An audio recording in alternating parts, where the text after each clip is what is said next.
Assalamualaikum warahmatullahi wabarakatuh. Kembali lagi bersama saya Suci di channel Misteri Mbak Suci. Alhamdulillah sahabat Misteri Mbak Suci, hari ini saya bisa silaturahmi datang ke kediamannya Pak Kades. Di samping saya juga sudah ada Pak Kades, sahabat. Pak Kades, apa kabar? Sehat Mbak Suci. Alhamdulillah. Ini udah lama nggak ketemu ya sama Pak Kades. Terakhir itu di kantor desa ya Pak ya? Waktu di kantor desa waktu itu. Oh, yang waktu kita ziarah ya bareng Ayoris Ziarah. sama itu aja ya? terakhir. Udah itu ya? 1 tahun yang lalu gitu kalau nggak salah ya? Iya betul, 1 tahun yang lalu. Sekarang alhamdulillah bisa ketemu lagi. Ini sesuai permintaan dari sahabat Misteri Mbak Suci, katanya ketemu dong sama Pak Kades gitu. Terus ada juga Pak, ada yang nanyain terkait kenapa Pak Kades selalu klarifikasi terus, katanya gitu. Kita langsung tanya sama orangnya, sahabat ya. Kenapa katanya tuh Pak ditanyain? Terima kasih Mbak Suci atas kedatangannya ke rumah saya.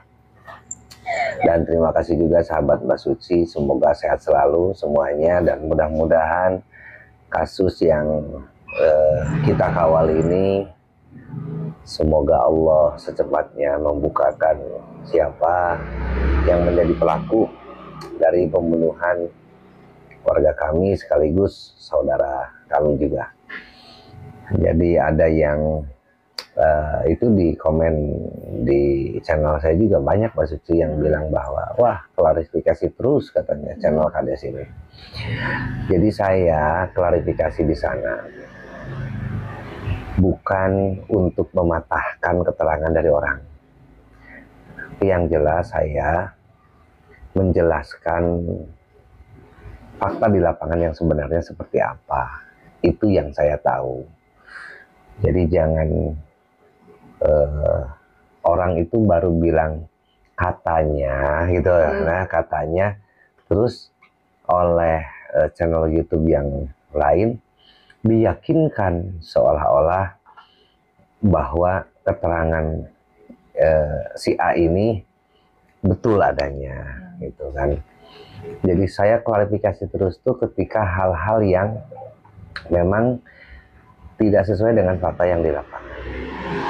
Contoh yang masih baru itu terkait keterangan saudara saksi Dedi tentang beliau menjelaskan bahwa ketika Ayoris membuka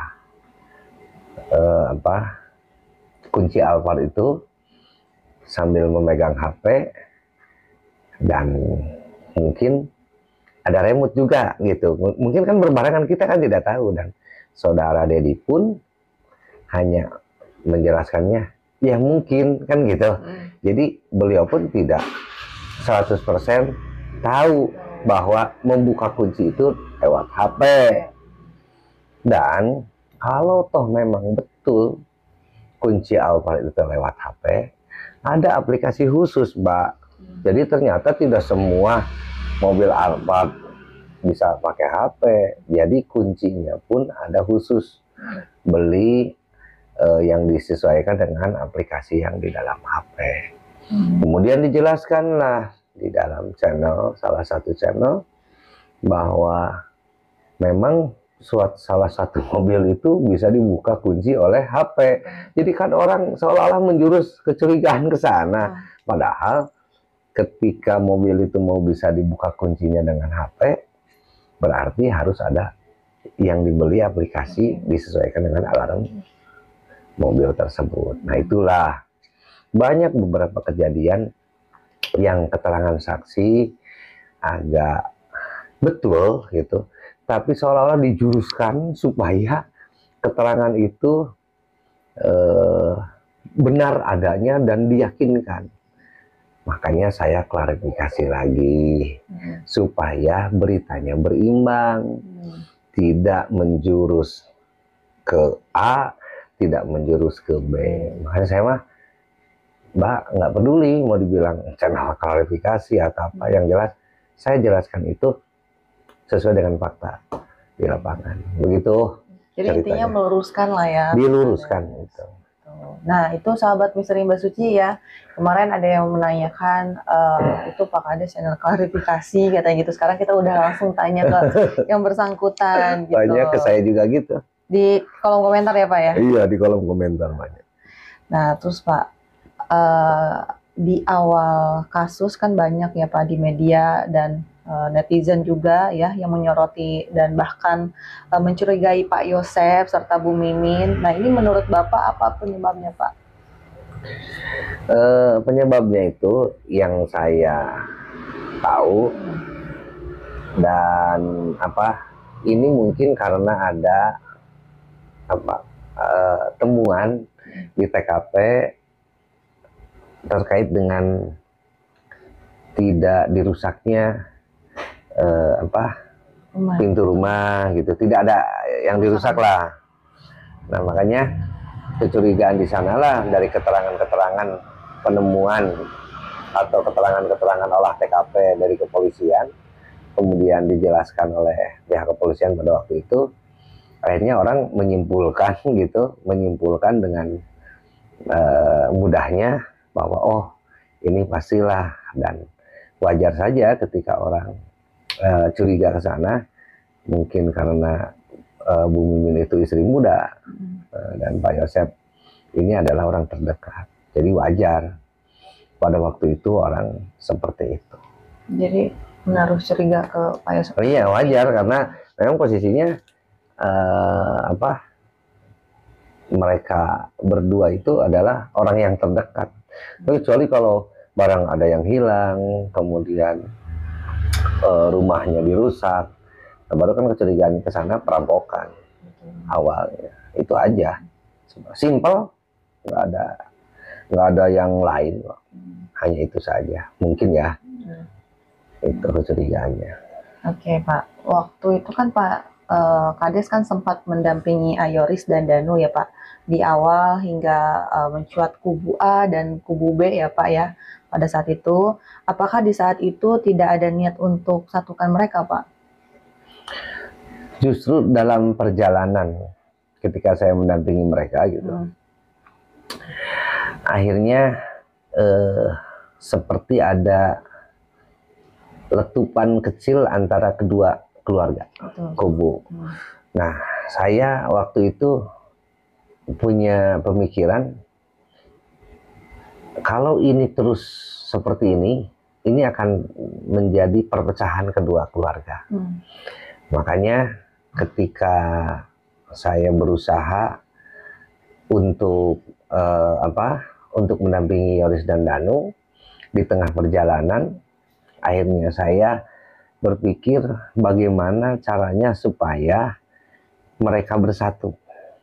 Nah, tapi ternyata sering perjalanan itu yang bisa saya satukan, Mbak Suci tahu sendiri kan, hanya Yoris dan bapaknya waktu itu.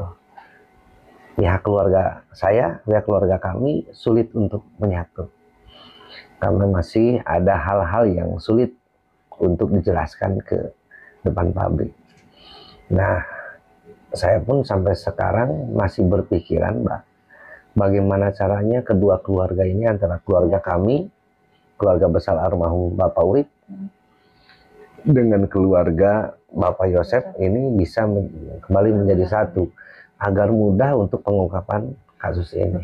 Ini saya sedang berpikir keras, karena di antara pihak keluarga kami masih begitu besar kecurigaannya. Sulit saya untuk menjelaskannya. Ketika saya nanti datang untuk menjelaskan, takutnya saya memihak kubu ini. Makanya saya lebih baik diam sekarang. Pertama juga kapasitas saya sebagai kepala desa di sini. Keduanya juga saya ini sebagai ada di pihak keluarga almarhumah itu. Makanya saya kadang kebingungan. Ini harus dari mana dulu? Saya ini punya niat besar untuk menyatukan kedua keluarga ini. Kayaknya kalau disatukan ini akan lebih gampang, ya. lebih cepat. Nah, ini soal disatukannya keluarga Pak, kebetulan saya kan sudah mewawancarai Pak Yosep dan sempat menanyakan hal ini juga gitu. Kalau dari Pak Yosepnya sendiri sih mau mau banget gitu Pak. Dari dulu bahkan katanya. Cuman Pak Yosep itu menunggu seseorang yang menjembatani. Gitu. Eh, saya pernah pernah mengungkapkan itu juga. Cobalah ingat-ingat, suruh ke Pak Yosep nanti tanya lagi.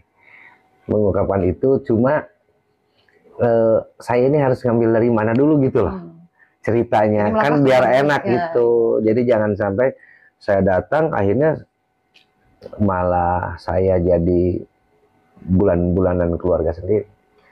Yang jelas saya ingin menetralisir dulu. Ini kan panas nih awalnya nih sampai saat ini.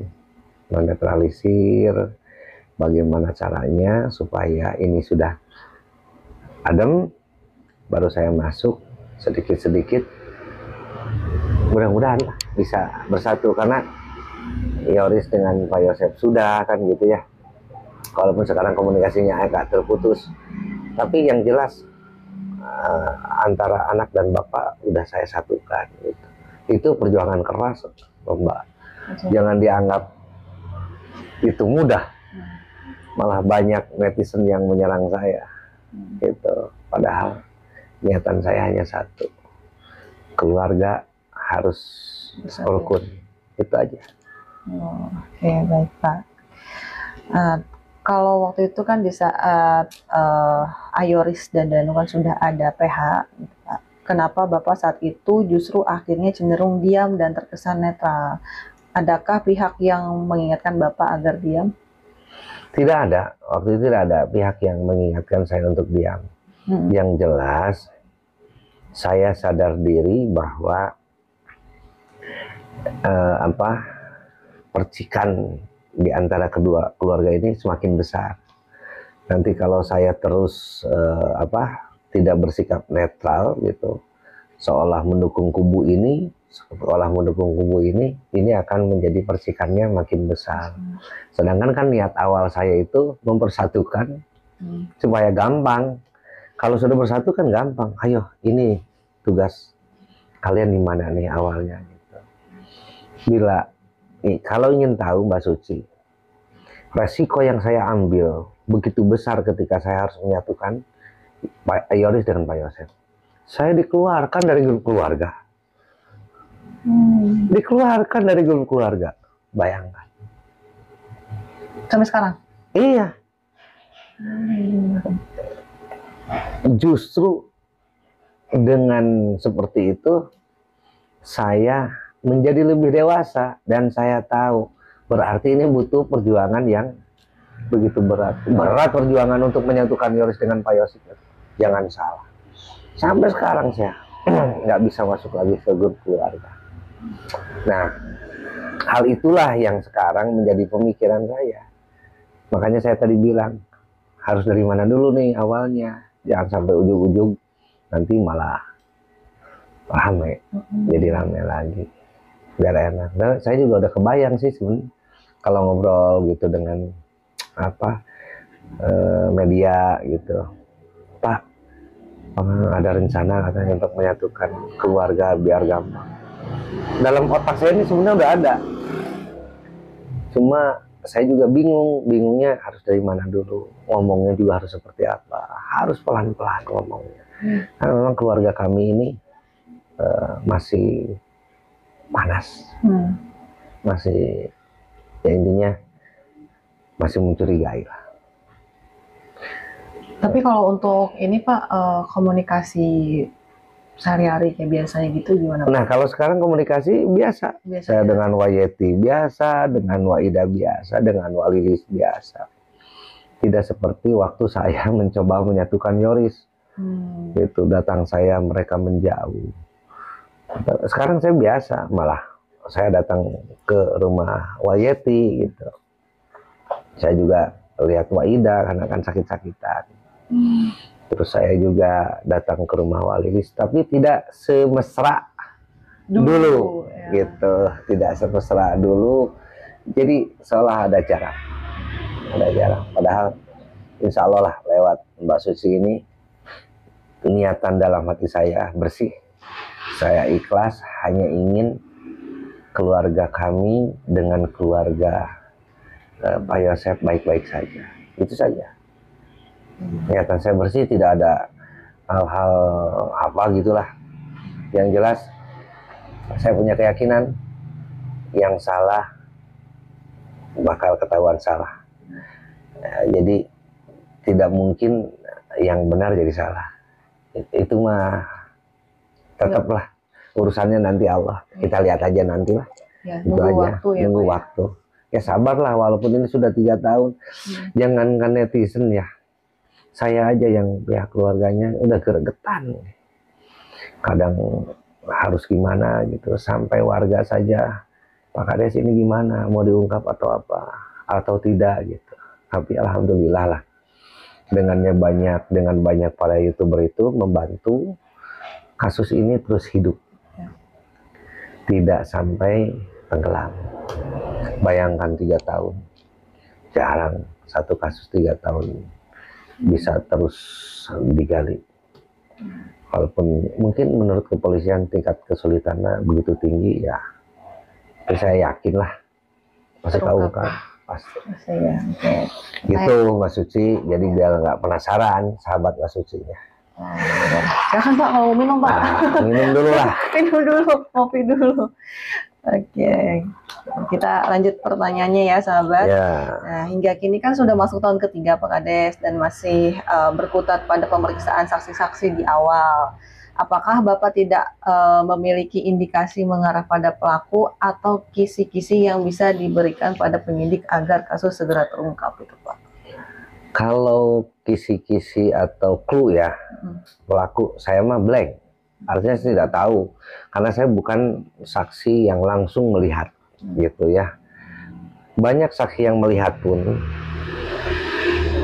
termasuk Pak Ajat, gitu ya. Pak Ajat itu orang yang melihat ketika mobil Alphard masih dibawa, yang diduga pelaku.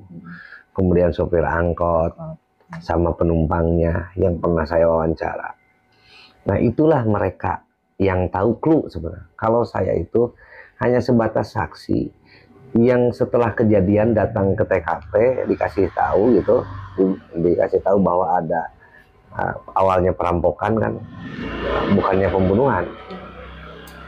Kasih tahu, saya datang ke sana, kemudian saya berdiri di sana sampai dengan malam untuk mendampingi pihak kepolisian memproses identifikasi dan tim Inafis datang ke sana.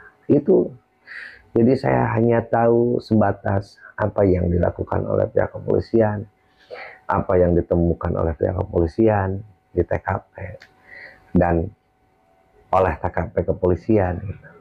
Yang saya tahu hanya itu. Kemudian saya pun tahu dari saksi-saksi, saksi ini cerita sebelum kejadian kan, saksi ini cerita. Jadi saya hanya mendengar dari saksi. Makanya saya juga tidak berani bilang, oh clue-nya ini tidak, karena saya tidak tahu. Yang jelas tahu itu adalah yaitu Pak Ajat sama sopir angkot. Tapi untuk sopir angkot sendiri sekarang nggak terdengar kabarnya Pak? Nggak tahu. Saya juga waktu itu mau panggil, mau wawancara, nggak mau ya sopir angkotnya. Ketakutan. Mungkin pada saat itu Pak, tapi kalau misalkan sekarang kan kasusnya juga udah lumayan cukup lama, siapa tahu mau Pak. Ya nanti kita hubungi coba ya. Karena saya dekat dengan penumpangnya. Penumpangnya dulu bekas warga saya yang pindah ke desa lain. Setelah itu nanti next lah Pak ya. Nanti mudah-mudahan mau gitu. Ya. Yang jelas itu kalau mau ya, pernah saya ngobrol dengan seseorang yang yang gimana ya, yang mungkin agak tajam lah gitulah, tajam indera keenamnya atau apa gitu. Jadi Pak Ajat ini sebenarnya